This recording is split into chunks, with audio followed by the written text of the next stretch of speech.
Welcome back to my channel. This is Prathamesh. ಈ week ಫುಲ್ಲಾಗಿ ನೆಗೆಟಿವಲ್ಲಿ ಇತ್ತು, ಅದಕ್ಕೆ ನಾನು ಏನು ಕೂಡ ಅನಾಲಿಸಿಸ್ ಮಾಡಿಲ್ಲ. ಸ್ಟಾರ್ಟಿಂಗ್ ಒಂದು ವೀಡಿಯೋ ಮಾಡಿದ್ದೆ, ಅದರ ನಂತರ ನಾನು ಏನು ಕೂಡ ವೀಡಿಯೋ ಮಾಡಲಿಕ್ಕಿಲ್ಲ.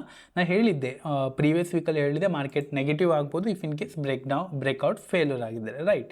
ಸೊ ಇಲ್ಲಿಂದ ಮಾರ್ಕೆಟು ನನ್ನ ಪ್ರಕಾರ ನೆಕ್ಸ್ಟ್ ವೀಕು ಸ್ಟಾರ್ಟಿಂಗಲ್ಲಿ ಇದೇ ಫ್ಲೋ ಸಿಗ್ಬೋದು ಆ್ಯಂಡ್ ಮಿಡ್ಡಲ್ಲಿ ಮಾರ್ಕೆಟು ಸೈಡ್ ವೇಸ್ ಟು ವಾಲಟೈಲಲ್ಲಿ ಕ್ಲೋಸ್ ಆಗೋ ಚಾನ್ಸಸ್ ಉಂಟು. ಯಾಕಂದರೆ ಮಾರ್ಕೆಟು ಇದೇ ಫ್ಲೋಲಿ ಯಾವತ್ತು ಈ ಮೇನ್ ಚಾನಲ್ ಏನುಂಟು, ದಟ್ ಮೀನ್ಸ್ ಮೇನ್ ಸಪೋರ್ಟ್ ಏನುಂಟು ಇದನ್ನ ಬ್ರೇಕ್ ಮಾಡಲ್ಲ.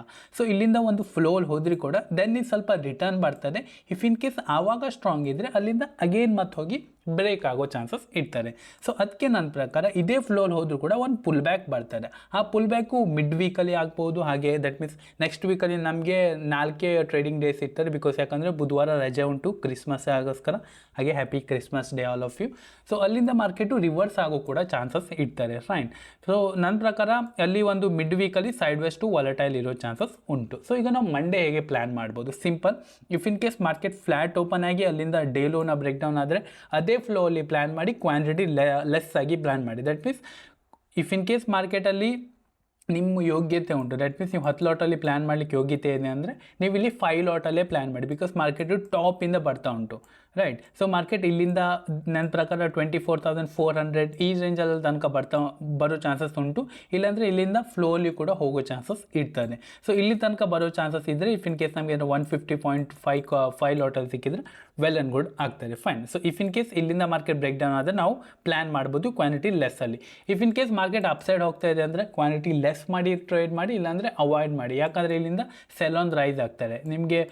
ಇಫ್ ಇನ್ ಕೇಸ್ ನೀವು ಸ್ಪೆಷಲಿ ಆಪ್ಷನ್ ಬಾಯಿಂಗ್ ಮಾಡಿದರೆ ಅಪ್ಸೈಡ್ ಹೋಗ್ತಾರೆ, ಪ್ರೀಮಿಯಂ ಡಿಕಾಗಿ ಕೆಳ ಬರ್ತಾರೆ, ಪ್ರೀಮಿಯಂ ಡಿಕಾಗಿ ಕೆಳ ಬರ್ತಾರೆ. ಸೊ ಅಪ್ಸೈಡಲ್ಲಿ ಪ್ಲ್ಯಾನ್ ಮಾಡುವಾಗ ನನ್ನ ಪ್ರಕಾರ ತುಂಬಾ ಕ್ವಾಂಟಿಟಿ ಲೆಸ್ ಮಾಡಿ ಪ್ಲ್ಯಾನ್ ಮಾಡಿ. ಈಗ ನಾವು ವೀಕ್ಲಿಯಲ್ಲಿ ನೋಡ್ಲಿಕ್ಕೆ ಹೋದರೆ ಮಾರ್ಕೆಟು ಸ್ವಲ್ಪ ನೆಗೆಟಿವೇ ತೋರ್ತಾ ಉಂಟು. ಯಾಕಂದರೆ ಮಾರ್ಕೆಟಲ್ಲಿ ಒಂದು ಪುಲ್ ಬ್ಯಾಕ್ ಕೈಂಡ್ ಆಫ್ ತೋರ್ತಾ ಉಂಟು. ಇಫ್ ಇನ್ ಕೇಸ್ ಏನಾದರೂ ಈ ಸ್ವಿಂಗ್ ಏನುಂಟಲ್ಲ ಇದನ್ನ ನೆಕ್ಸ್ಟ್ ವೀಕು ಸಸ್ಟೈನ್ ಮಾಡಿದರೆ slow and study market upside ಆಗ್ತಾರೆ. ಇಲ್ಲಿ ಒಂದು ಡಬ್ಲ್ಯೂ ಕೈಂಡ್ ಆಫ್ ಪ್ಯಾಟರ್ನ್ ಮಾಡಿ. ಇಫ್ ಇನ್ ಕೇಸ್ ಏನಾದ್ರು ನೆಕ್ಸ್ಟ್ ವೀಕಲ್ಲಿ ದಟ್ ಮೀನ್ಸ್ ಈ ಸ್ವಿಂಗ್ ಏನಾದ್ರು ಸಸ್ಟೈನ್ ಮಾಡಿದೆ ಇಲ್ಲಿಂದ ಡೌನ್ ಸೈಡ್ ಬರುತ್ತಂದರೆ ನನ್ನ ಪ್ರಕಾರ 23,600 ಹಾಗೆ 21,675 ಈ ಲೋನ ಕೂಡ ರೀಟೆಸ್ಟ್ ಆಗೋ ಚಾನ್ಸಸ್ ಇರ್ತದೆ ನನ್ನ ಪ್ರಕಾರ, ಫೈನ್. ಸೊ ಈ ವೀಕ್ ತುಂಬಾ ನೆಗೆಟಿವ್ ಆಗಿತ್ತು. ನೋಡುವ ನೆಕ್ಸ್ಟ್ ವೀಕ್ ಈ ವೀಕಿಗೆ ಫಾಲೋ ಥ್ರೂ ಸಿಗ್ತಾರಾ, ಅಥವಾ ಇನ್ಸೈಡ್ ಆಗ್ತಾರಾ, ಅಥವಾ ವಾಲಟೈಲ್ ಆಗಿ ಕ್ಲೋಸ್ ಆಗ್ತಾರೆ, ಅಥವಾ ಇಲ್ಲಿಂದ ಮಾರ್ಕೆಟು ರಿವರ್ಸ್ ಆಗ್ತಾರೆ. ಸ್ವಲ್ಪ ಇಂಟ್ರೆಸ್ಟಿಂಗ್ ಆಗ್ತದೆ ನೆಕ್ಸ್ಟ್ ವೀಕಲ್ಲಿ ನಾವು ಪ್ಲ್ಯಾನ್ ಮಾಡೋದಾದರೆ. 50 ಮಿನಿಟ್ಸಲ್ಲಿ ನೋಡುವ. ಹಾಗೆ ವಿಡಿಯೋ ಕೊನೆ ತನಕ ನೋಡಿ, ಯಾಕಂದ್ರೆ ನಂಗೆ ಸ್ವಲ್ಪ ಇಂಪಾರ್ಟೆಂಟ್ ವಿಷಯ ಹೇಳಬೇಕು. ಸೊ ವಿಡಿಯೋ ಕೊನೆ ತನಕ ನೋಡಿ. ಇಫ್ ಇನ್ ಕೇಸ್ ಏನಾದರೂ ದಟ್ ಮೀನ್ಸ್ ಮಂಡೇ ದಿನ ಏನಾದರೂ ಗ್ಯಾಪ್ ಡೌನ್ ಓಪನ್ ಆದರೆ ಯಾರೆಲ್ಲ ಸೆಲ್ ಮಾಡಿರ್ತಾರೆ ಪ್ರೀವಿಯಸ್ಲಿ ಅವರೆಲ್ಲ ಒಂದೊಳ್ಳೆ ಪ್ರಾಫಿಟ್ ಮಾಡಿರ್ತಾರೆ. ನನ್ನ ಪ್ರಕಾರ ಆಲ್ರೆಡಿ ಅವರು ಪ್ರಾಫಿಟ್ ಮಾಡಿರ್ತಾರೆ, ಬಟ್ ಮತ್ತು ಕೂಡ ಪ್ರಾಫಿಟ್ ಮಾಡೋ ಚಾನ್ಸಸ್ ಇರ್ತದೆ. ದಟ್ ಮೀನ್ಸ್ ಯಾರು ನಿನ್ನೆ ಮತ್ತು ಇವತ್ತು ದಟ್ ಮೀನ್ಸ್ ಶುಕ್ರವಾರ ಯಾರೆಲ್ಲ ಸೆಲ್ ಮಾಡಿರ್ತಾರೆ ಅವರೊಂದು ಪ್ರಾಫಿಟ್ ಬುಕ್ಕಿಂಗ್ ಮಾಡೋ ಚಾನ್ಸಸ್ ಇರ್ತಾರೆ. ಹಾಗೆ ಯಾರೆಲ್ಲ ಪ್ರೀವಿಯಸ್ ಡೇಯಿಂದ ಬೈಂಗ್ಗೆ ಟ್ರೈ ಮಾಡ್ತಿದ್ದಾರಲ್ಲ ಸಪೋರ್ಟ್ ಉಟ್ಕೊಂಡು, ದಟ್ ಮೀನ್ಸ್ ಇಲ್ಲಿ ಒಂದು ಸಪೋರ್ಟ್ ಉಟ್ಕೊಂಡು ಬೈ ಮಾಡಿದ್ರು ಸ್ಟಾಪ್ ಲಾಸ್ ಇಟ್, ಇಲ್ಲಿ ಬೈ ಮಾಡಿದ್ರು ಸ್ಟಾಪ್ ಲಾಸ್ ಇಟ್, ಇಲ್ಲಿ ಕೂಡ ಬೈ ಮಾಡಿರ್ತಾರೆ. If in case gap down open ಆದರೆ stop loss hit, then again ಅವರು ಬೈ ಮಾಡ್ತಾರೆ. ಇಫ್ ಇನ್ ಕೇಸ್ ಇಲ್ಲಾದರೂ ಮಾರ್ಕೆಟ್ ಅಪ್ಸೈಡಲ್ಲಿ ಹೋಗೋ ಚಾನ್ಸಸ್ ಇರ್ತಾರಂತ. ಯಾಕಂದರೆ ಮಲ್ಟಿಪಲ್ ಟೈಮ್ ಬಯರ್ಸಿಗೆ ಸ್ಟಾಪ್ ಲಾಸ್ ಇಟ್ಟಾಗಿದೆ, ಮಲ್ಟಿಪಲ್ ಟೈಮ್ ಸೆಲರ್ಸಿಗೆ ಟಾರ್ಗೆಟ್ ಇಟ್ಟಾಗಿದೆ. ಸೊ ಸೇಮ್ ಫೇವರಲ್ಲಿ ವರ್ಕ್ ಆಗಲ್ಲ, ಇಲ್ಲಿಂದ ಮಾರ್ಕೆಟ್ ರಿವರ್ಸ್ ಆಗೋ ಚಾನ್ಸಸ್ ಇರ್ತಾರಂತ. ಇಲ್ಲೂ ಕೂಡ ಬೈ ಮಾಡ್ತಾರೆ. ಇಲ್ಲಿ ಬೈಯಿಂಗ್ ಆದರೆ ಸ್ವಲ್ಪ ನೋಡಬೇಕಾಗುತ್ತೆ, ಏನೋ ಡಬ್ಲ್ಯೂ ಪ್ಯಾಟರ್ನ್ ಏನು ಸಿಕ್ಕಿದ್ರೆ ಮಾತ್ರ ಪ್ಲ್ಯಾನ್ ಮಾಡುವ. If in case gap down open ಆದರೆ ನನ್ನ ಪ್ರಕಾರ ಮಾರ್ಕೆಟು ಫಾಸ್ಟಲ್ಲಿ ಅಪ್ಸೈಡ್ ಹೋಗೋ ಚಾನ್ಸಸ್ ಇರ್ತದೆ, ಫೈನ್. ಇಫ್ ಇನ್ ಕೇಸ್ ಏನೊಂದು ಮಾರ್ಕೆಟ್ ಗ್ಯಾಪ್ ಅಪ್ ಈ ರೇಂಜಲ್ಲಿ ಓಪನ್ ಆದರೆ ವೆಯ್ಟ್ ಮಾಡೋ. ಮಾರ್ಕೆಟ್ ಯಾವಾಗ ಇದು ಡೇ ಹೈ ಇಲ್ಲ ಡೇ ಲೋನ ಬ್ರೇಕ್ ಡೌನ್ ಆಗ್ತಾರೆ ಆವಾಗಲೇ ಪ್ಲ್ಯಾನ್ ಮಾಡುವ. ಅಪ್ಸೈಡಲ್ಲಿ ಬ್ರೇಕ್ಔಟ್ ಆದಾಗ ಇಫ್ ಇನ್ ಕೇಸ್ ನೀವು ಕ್ವಾಂಟಿಟಿ ತುಂಬ ಲೆಸ್ ಆದರೆ ಮಾತ್ರ ಪ್ಲ್ಯಾನ್ ಮಾಡಿ, ಇಲ್ಲಾಂದರೆ ಪ್ಲ್ಯಾನ್ ಮಾಡಲಿಕ್ಕೆ ಹೋಗಿ ಅವಾಯ್ಡ್ ಮಾಡಿ. ಡೌನ್ ಸೈಡಲ್ಲಿ ಪ್ಲ್ಯಾನ್ ಮಾಡುವಾಗ ಹಾಗೇನು ನಾನು ಹೇಳಿದಾಗಲಿ ಇಫ್ ಇನ್ ಕೇಸ್ ಏನಾದ್ರು ನೀವು 10 ಲಾಟಲ್ಲಿ ನಿಮ್ಮ ಯೋಗ್ಯತೆ ಇದೆ ಅಂದರೆ ಇಲ್ಲಿ 5 ಲಾಟಲ್ಲಿ ಮಾತ್ರ ಪ್ಲ್ಯಾನ್ ಮಾಡಿ. ಬಿಕಾಸ್ ಮಾರ್ಕೆಟು 3-4 ಡೇಸಿಂದ ಕಂಟಿನ್ಯೂ ಡೌನ್ ಸೈಡ್ ಬರ್ತಾ ಉಂಟು. ಅಪ್ ಸೈಡ್ ಒಂದು ಸ್ಪೈಕ್ ಕೊಟ್ಟು ದೆನ್ ಮಾರ್ಕೆಟ್ ಹೋದರೆ ಆವಾಗ ನಾವು ನಾರ್ಮಲ್ ಕ್ವಾಂಟಿಟಿಲಿ ಪ್ಲ್ಯಾನ್ ಮಾಡುವ. ದಟ್ ಮೀನ್ಸ್ 10 ಕ್ವಾಂಟಿಟಿಲಿ ಪ್ಲ್ಯಾನ್ ಮಾಡಿದ್ರೆ ನನ್ನ ಪ್ರಕಾರ ಬೆಟರ್ ಅಂತ. ವೆಯ್ಟ್ ಮಾಡೋ ಮಾರ್ಕೆಟ್ ಹೇಗೆ ಸಸ್ಟೈನ್ ಆಗ್ತಾರೆ. ನೆಕ್ಸ್ಟ್ ವೀಕ್ ಸ್ವಲ್ಪ ಕ್ಲೋಸಿಂಗ್ ಇಂಪಾರ್ಟೆಂಟ್ ಆಗ್ತಾರೆ. ಇದು ಫಾಲೋ ಥ್ರೂ ಕೊಡ್ತಾರೆ ಅಥವಾ ಮಾರ್ಕೆಟಿಂದ ಪುಲ್ ಬ್ಯಾಕ್ ಕೊಟ್ಟು ಹೋಲ್ಡ್ ಮಾಡ್ತಾರೆ ಅಂತ, ಫೈನ್. ಐ ಹೋಪ್ ನಾನು ಪಾಯಿಂಟಲ್ಲಿ ನಿಮಗೆ ಕ್ಲಿಯರ್ ಆಯ್ತು ಅಂತ. If in case video channel ಆದರೆ ಡೆಫಿನೆಟ್ಲಿ ಲೈಕ್ ಆ್ಯಂಡ್ ಶೇರ್ ಮಾಡಿ, ಫೈನ್. ಸೊ ಈಗ ನಾನು ಒಂದು ಮಾತಾಡ್ತೀನಿ, ಇದು ಅನ್ಕಟ್ ಆಗಿರುತ್ತೆ. ದಟ್ ಮೀನ್ಸ್ ನಾನು ಫುಲ್ ಹೇಳ್ತಾ ಇರ್ತೀನಿ. ಸೊ ಅದರಲ್ಲಿ ಏನೋ ತಪ್ಪಾದರೆ ಸಾರಿ ಟು ದಟ್ ಮೀನ್ಸ್ ಅದಕ್ಕೋಸ್ಕರ ಸಾರಿ, ಫೈನ್. ಸೊ ನಾನು ಏನು ಹೇಳ್ತಾ ಇದ್ದೀನಿ ಅಂದರೆ ಐ ಥಿಂಕ್ ನನಗೆ ಗೊತ್ತಿಲ್ಲ, ಬಿಕಾಸ್ ನಾನು ಸ್ವಲ್ಪ ಯೂಟ್ಯೂಬಿಂದ ಸ್ವಲ್ಪ ಒಂದು ಪಾಸ್ ತೊಗೊಳ್ಬೇಕು. ಒಂದು ದಟ್ ಮೀನ್ಸ್ ಪೂರ್ಣ ವಿರಾಮ ಅಂತ ಹೇಳ್ತಾ ಇಲ್ಲ, ದಟ್ ಮೀನ್ಸ್ ಒಂದು ಕೊಮ ಒಂದು ಕೊಮ ಅಂತಾರಲ್ಲ, ಆ ಕೊಮ ತೊಗೊಳ್ಬೇಕಂತ ನನಗೆ ಆಸೆ ಉಂಟು. ಬಿಕಾಸ್ ಸ್ವಲ್ಪ 1 ವರ್ಷ ಸಮಥಿಂಗ್ ಒಂದು ಜರ್ನಿ ಆಗಿದೆ. ಸೊ ಇದರ ನಂತರ ನನಗೆ ಒಂದು ಕೊಮ ತೊಗೊಂಡು ಮತ್ತೊಂದು ಜರ್ನಿ ಕಂಟಿನ್ಯೂ ಮಾಡಬೇಕು. ಆ ಜರ್ನಿ ಕಂಟಿನ್ಯೂ ಆದಮೇಲೆ ದೆನ್ ನಾನು ಯೂಟ್ಯೂಬಿಗೆ ಬರಬೇಕಂತ ಆಸೆ ಉಂಟು. ಯಾಕಂದರೆ ಅದಕ್ಕಾಗಿ ನಾನು ರೀಸೆಂಟ್ ಡೇಸಿಂದ ಸ್ವಲ್ಪ ವೀಡಿಯೋಸ್ ಕೂಡ ಕಡಿಮೆ ಮಾಡಿದ್ದೀನಿ. ಬಿಕಾಸ್ ದಟ್ ಮೀನ್ಸ್ ಏನು ಎಕ್ಸ್ಪೆಕ್ಟ್ ಮಾಡಿದೆ ಆ ಎಕ್ಸ್ಪೆಕ್ಟ್ ಸಿಗ್ತಾ ಇಲ್ಲ ನನಗೆ ಯೂಟ್ಯೂಬಿಂದ. ದಟ್ ಮೀನ್ಸ್ ನಾನು ಲೈಕ್ 1 ವರ್ಷದಿಂದ ನೋ ಜಾಬ್, ಓನ್ಲಿ ಟ್ರೇಡಿಂಗ್ ನಂಬ್ಕೊಂಡು ಯೂಟ್ಯೂಬ್ ವೀಡಿಯೋ ಮಾಡಿಕೊಂಡು ಬರೀ ಇದನ್ನೇ ಮಾಡ್ತಾಯಿದ್ದೆ. ಬಟ್ ನಂಗೆ ಅದರಿಂದ ಏನೂ ಕೂಡ ಸಿಕ್ಕಿಲ್ಲ. ಸ್ವಲ್ಪ ಸರ್ ಅನ್ನೋರೆಲ್ಲ ತುಂಬ ಜನ ಸಿಕ್ಕಿದ್ರು, ಬಟ್ ನನ್ನ ನಾಲೆಜ್ ಏನು ಶೇರ್ ಮಾಡಿದೆ ಅದಕ್ಕೋಸ್ಕರ ಸಿಕ್ಕಿದ್ದಾರೆ. ಐ ಡೋಂಟ್ ನೋ, ನನಗೆ ಗೊತ್ತಿಲ್ಲ ನಾನು ಏನು ಮಾಡ್ಬೋದು ಮುಂದಂತ. ಬಟ್ ಸ್ವಲ್ಪ ದಿನ ನಾನು ಪಾಸ್ ತೊಗೊಳ್ತೀನಿ. Because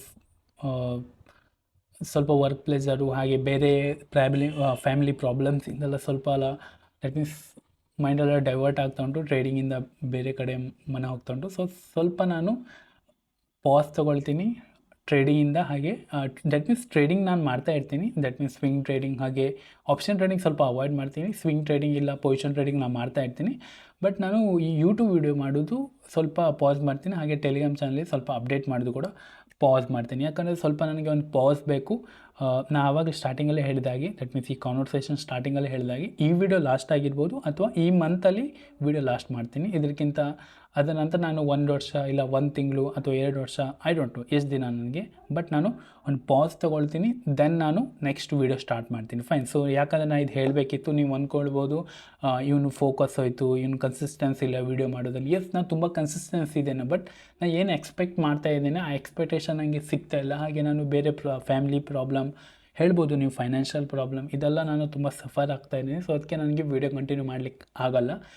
financial ಪ್ರಾಬ್ಲಮೇ ಮೇಜರಾಗಿ ತೊಗೊಳ್ಬೋದು. ತುಂಬ ಫೈನಾನ್ಷಿಯಲ್ ಪ್ರಾಬ್ಲಮ್ ಆಗ್ತದೆ. I know that trading it's not easy, is for me. Because ನನಗಿದು ಲೈಫ್ ಟೈಮ್ ಮಾಡಬೇಕು. ಹಾಗಂತ ನಾನು ಈಗ ಸಣ್ಣ ಪಾಸ್ ತೊಗೊಂಡ್ರೆ ನನ್ನ ಪ್ರಕಾರ ಏನೂ ಕೂಡ ಚೇಂಜ್ ಆಗೋಲ್ಲ ಮಾರ್ಕೆಟಲ್ಲಿ. ಹಾಗೆ ಯಾಕಂದರೆ ನಾನು ETF ಕೂಡ ಮಾಡ್ತಾಯಿದ್ದೀನಿ, ಮ್ಯೂಚುವಲ್ ಫಂಡ್ ಕೂಡ ಮಾಡ್ತಾಯಿದ್ದೀನಿ, ಸ್ಟಾಕ್ ಇನ್ವೆಸ್ಟ್ಮೆಂಟ್ ಮಾಡ್ತಾಯಿದ್ದೀನಿ. ದಟ್ ಮೀನ್ಸ್ ಮಾರ್ಕೆಟಲ್ಲಿ ಆ್ಯಕ್ಟಿವ್ ಇದ್ದೀನಿ, ಟ್ರೇಡಿಂಗಲ್ಲಿ ಆ್ಯಕ್ಟಿವ್ ಇರಲ್ಲ ಸ್ವಲ್ಪ ದಿನ. That means 1-2 year. ಅದರ ನಂತರ ನಾನು ಯೂಟ್ಯೂಬ್ನ ಮತ್ತೆ ಕೂಡ ಕಂಟಿನ್ಯೂ ಮಾಡ್ತೀನಿ. ಯಾಕೆ ಹೇಳಬೇಕಂದ್ರೆ, ಇದು ಯಾಕೆ ಹೇಳ್ತಾ ಇದ್ದೀನಿ ಅಂದರೆ, ತುಂಬ ಜನ ಅಂದ್ಕೊಳ್ಬೋದು ಯೂಟ್ಯೂಬ್ ಬಿಟ್ಟ ಇದು ಏನೂ ಆಗಲಿಲ್ಲ, ಎಲ್ಲ ಸುಳ್ಳು ಹೇಳಿದೆ, ಇದೆಲ್ಲ ಆಗ್ತದೆ. ಬಟ್ ನಿಮ್ಮ ಹತ್ರ ಕ್ಯಾಪಿಟಲ್ ಇರಬೇಕು ಮತ್ತು ನಿಮ್ಮ ಹತ್ರ ಹಣ ಇರಬೇಕು. ಆ ಕ್ಯಾಪಿಟಲ್ ನನ್ನ ಹತ್ರ ಸ್ವಲ್ಪ ದಟ್ ಮೀನ್ಸ್ ಕಡಿಮೆ ಆಗ್ತಾ ಉಂಟು. ದಟ್ ಮೀನ್ಸ್ ನಾವು ಹಣದ್ದು ಮರ ಇಲ್ಲ ಅಲ್ವಾ, ರೈಟ್, ಹಣದ್ದು ಮರ ಇಲ್ಲ. ಸೊ ಅದಕ್ಕೆ ನಾವು ಸ್ವಲ್ಪ ಕ್ಯಾಪಿಟಲ್ ಅರೇಂಜ್ ಮಾಡಬೇಕು, ನಾವು ಕೂಡ ಕೆಲಸ ಮಾಡಬೇಕು, ಇದೆಲ್ಲ ಮಾಡ್ತಾ ಇರಬೇಕು. ದಟ್ ಮೀನ್ಸ್ ಏನು ಕೂಡ ಮೇಲಿಂದ ಉದ್ರಲ್ಲ, ರೈಟ್. ಸೊ ಅದಕ್ಕೆ ನಾನು ಸ್ವಲ್ಪ ಪಾಸ್ ತೊಗೊಳ್ತೀನಿ. ಅದರ ನಂತರ ಮತ್ತೆ ಕಂಟಿನ್ಯೂ ಮಾಡ್ತೀನಿ. ಕಂಟಿನ್ಯೂ ಅದು 100% ಮಾಡ್ತೀನಿ. ನಾನು ಲೈಫ್ ಲಾಂಗ್ ಟ್ರೇಡಿಂಗೇ ಮಾಡಬೇಕು, ಲೈಫ್ ಲಾಂಗ್ ನನಗೆ ಟ್ರೇಡಿಂಗೇ ಮಾಡಬೇಕು. ಯೂಟ್ಯೂಬಲ್ಲಿ ಯಾರೂ ಹೇಳಲ್ಲ ಈ ಥರ, ಬಟ್ ನಾನು ಹೇಳ್ತಾ ಇದ್ದೀನಿ ನಂಗೆ ಲೈಫ್ ಲಾಂಗ್ ಟ್ರೇಡಿಂಗೇ ಮಾಡಬೇಕು. ಹಾಗೆ ಮತ್ತೊಂದು ವಿಷಯ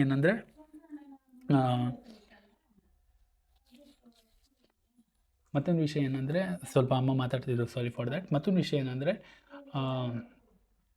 ಅನ್ಕಟ್ ಆಗಿರೋದ್ರಿಂದ ಸೊ ಅದಕ್ಕೆ ತುಂಬ ಲಾಂಗ್ ಆಗ್ತಾರೆ ವೀಡಿಯೋ, ಸಾರಿ ಫಾರ್ ದ್ಯಾಟ್. ಈ 1 ವರ್ಷ, ದಟ್ ಮೀನ್ಸ್ 1 ವರ್ಷ ಟು ಹಾರ್ಡ್ಲಿ 1.5 ಇಯರಲ್ಲಿ ತುಂಬ ಕಲಿತು ಲೈಫ್ ಬಗ್ಗೆ. ದಟ್ ಮೀನ್ಸ್ ಟ್ರೇಡಿಂಗಿಂದ ನನಗೆ ಲೈಫ್ ಬಗ್ಗೆ, ಫೈನಾನ್ಷಿಯಲ್ ಬಗ್ಗೆ, ನಮ್ಮ ಫ್ರೆಂಡ್ಸ್ ಬಗ್ಗೆ, ಎಲ್ಲರ ಬಗ್ಗೆ ತುಂಬಾ ಕಲಿಸಿದೆ. ಸೊ ಇದನ್ನೆಲ್ಲ ನೆನ್ಪಿಟ್ಕೊಂಡು ನಾನು ಬೇರೆ ಒಂದು ಜರ್ನಿ ಸ್ಟಾರ್ಟ್ ಮಾಡ್ತೀನಿ. ಹಾಗಂತ ನಾನು ಟ್ರೇಡಿಂಗ್ ಬಿಡಲ್ಲ, ಹಾಗಂತ ನಾನು ಬೇರೆ ವಿಷಯ ಕೂಡ ಬಿಡಲ್ಲ. ಟ್ರೇಡಿಂಗ್ ಕೂಡ ಇರ್ತದೆ, ಬಟ್ ನಾನು ಯೂಟ್ಯೂಬಲ್ಲಿ ಏನು ಕೂಡ ವೀಡಿಯೋಸ್ ಆಗಲ್ಲ. ಹಾಗೆ ಟೆಲಿಗ್ರಾಮ್ ಚಾನಲ್ ಕೂಡ ಏನು ಕೂಡ ಅಪ್ಡೇಟ್ ಮಾಡಲ್ಲ, ರೈಟ್. ಸೊ ಇದರ ನಂತರ ನಾನು ಇಫ್ ಇನ್ ಕೇಸ್ ನಾವು ಒಂದು ಫೈನಾನ್ಷಿಯಲ್ ಸ್ಟೇಜಿಗೆ ಬಂದಾದ್ರ ಮೇಲೆ ನಾನು ಟ್ರೇಡಿಂಗ್ನ ಕಂಟಿನ್ಯೂ ಮಾಡ್ತೀನಿ, ಹಾಗೆ ಯೂಟ್ಯೂಬ್ನ ಕೂಡ ಕಂಟಿನ್ಯೂ ಮಾಡ್ತೀನಿ. ಹಾಗೆ ಮತ್ತೊಂದು ವಿಷಯ ಹೇಳಬೇಕು ಏನಂದರೆ, ನಾನು ದಟ್ ಮೀನ್ಸ್ ಒಂದು ಆಗಸ್ಟ್ ಅಥವಾ ಸೆಪ್ಟೆಂಬರ್ ತಿಂಗಳಲ್ಲಿ ನಾನು ಮೆಂಬರ್ಶಿಪ್ ಕೂಡ ಜಾಯ್ನ್ ಆಗಿದ್ದೆ.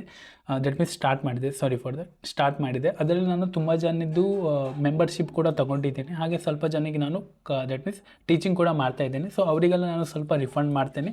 ಹಾಗೆ ಯಾರೆಲ್ಲ ಅದನ್ನ ನೋಡಿ ಟೆಲಿಗ್ರಾಮ್ ಚಾನಲ್ ನಾನು ದಟ್ ಮೀನ್ಸ್ ಅದನ್ನ ಡಿಲೀಟ್ ಮಾಡಿದ್ದೇನೆ. ಇಫ್ ಇನ್ ಕೇಸ್ ಏನಾದರೂ ಇದ್ದರೆ ಅದು ನೋಡಿ ಯಾರು ಕೂಡ ಜಾಯ್ನ್ ಆಗಬೇಡಿ. ಬಿಕಾಸ್ ಅದನ್ನ ನಾನು ಡಿಲೀಟ್ ಮಾಡ್ತೀನಿ. ದಟ್ ಮೀನ್ಸ್ ನಾನು ಮೆಂಬರ್ಶಿಪ್ ಕೊಡೋಲ್ಲ, ಬಿಕಾಸ್ ನಾನು ಬೇರೆ ವರ್ಕಲ್ಲಿ ಸ್ವಲ್ಪ ಫೋಕಸ್ ಆಗಬೇಕು. ಸೊ ಅದಕ್ಕೆ ನೀವು ಹೇಳ್ಬೋದು ಇದೊಂದು ಫ್ಲೋಲಿ ಒಂದು ಫೋಮೋದಲ್ಲಿ ನೀವು ಯೂಟ್ಯೂಬ್ ಚಾನಲ್ ಮಾಡಿರ್ಬೋದು, ಅಥವಾ ಫೋಮೋದಲ್ಲಿ ಒಂದು ನಿನ್ನ ಲೈಫ್ನ ಹಾಳು ಮಾಡ್ಕೊಂಡಿರ್ಬೋದು. ಇದು ಏನೂ ಇಲ್ಲ, ನಾನು ಕರೆಕ್ಟ್ ಪ್ಲ್ಯಾನ್ ಮಾಡಿ ಇದಕ್ಕೆ ಬಂದಿದ್ದೆ. ಬಟ್ ಸ್ವಲ್ಪ ಟಫ್ ಆಗ್ತಾ ಉಂಟು. ನಾನು ಏನು ಎಕ್ಸ್ಪೆಕ್ಟ್ ಮಾಡೋಕ್ಕಿಂತ ತುಂಬಾ ಟಫ್ ಆಗ್ತಾ ಉಂಟು. ಐ ನೋ ನಂಗೆ ಗೊತ್ತಿರಲಿಲ್ಲ ಎಷ್ಟು ಟಫ್ ಉಂಟಂತ, ಬಟ್ ತುಂಬಾ ಟಫ್ ಉಂಟು. ಸಾರಿ ದಟ್ ಮೀನ್ಸ್ ಈ ಪಾಸಿಗೋಸ್ಕರ sorry for that. I don't know. If in case video channel definitely like and share ಮಾಡಿ. And have a good day. All the best.